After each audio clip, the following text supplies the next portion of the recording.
धरती को भारतीय दर्शन में, भारतीय ज्ञान प्रणाली में माता कहा गया है। सनातन में भी इसको माता कहा गया है। तो धरती को माता क्यों कहा जाता है? कुछ बड़े बड़े विद्वान लोग इस पर ऑब्जेक्शन करते हैं कि why it is called mother, why it is not called father. तो इसके लिए हम देखते हैं कि सोलर सिस्टम में हमारे यहाँ जितने भी ग्रह हैं, हमारे सौर परिवार में जितने भी ग्रह हैं, सब मैस्कुलाइन हैं, सब पुल्लिंग हैं।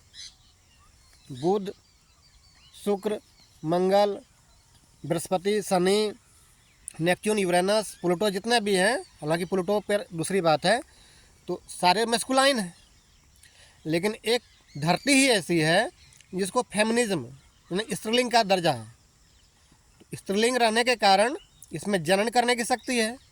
धरती जनन करती है तो इसे यानी कि जन्म देती है, जीवों को जन्म देती है, वनस्पति को जन्म देती है।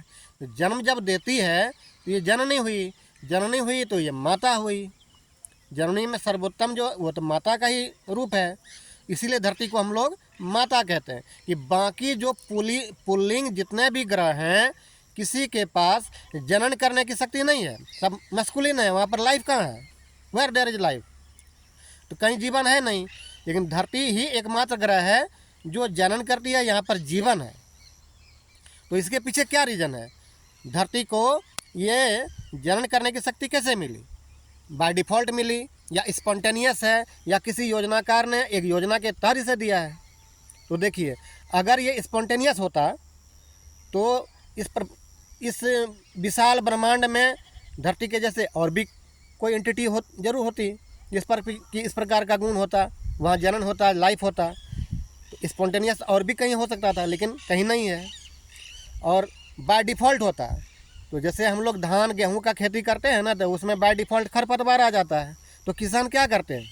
उस खरपतवार को निकाल के फेंक देते हैं। उसी प्रकार अगर धरती बाय डिफ़ॉल्ट होती तो योजनाकार इसको हटा करके दूसरे ऑर्बिट में या कहीं अलग में फेंक देते। तो इसका मतलब है या ना तो स्पॉन्टेनियस है और ना बाय डिफ़ॉल्ट है। अगर स्पॉन्टेनियस होता तो इसको प्रोटेक्ट करने के लिए गुरु महाराज क्यों हैं? बृहस्पति जी, वो प्रोटेक्ट करते हैं ना अपने ग्रेविटी से। नहीं तो सारा क्षुद्र ग्रह, धूमकेतु, उल्का सब तो धरती को आकर के तबाह कर देता, लाइफ ख़त्म हो जाता धरती का। लेकिन इसको प्रोटेक्ट करने के लिए एक योजना के तहत बृहस्पति वहाँ पर आगे में गुरु के रूप में हैं। वो पथ प्रदान करते हैं, इसको रोकते हैं, प्रोटेक्ट करते हैं। तो अगर कोई प्रोटेक्टर वहाँ जानबूझ करके दिया गया है, इसका मतलब किसी योजनाकार के एक योजना के तहत ऐसा हुआ है। ये न तो स्पॉन्टेनियस है, न तो बाय डिफ़ॉल्ट है, बल्कि एक योजना के तहत है।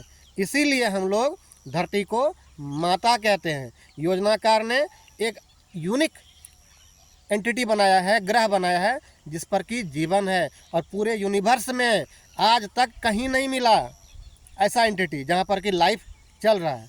खोजते खोजते मर रहे हैं हम लोग, गैलेक्सी यहाँ वहाँ दुनियादारी खोज लिए, कहीं पर धरती जैसा गुण नहीं मिला। ये मातृत्व भाव है धरती का, इसीलिए हम इसे माता कहते हैं। अब अगले एपिसोड में इसके आगे एक्सप्लोर करेंगे।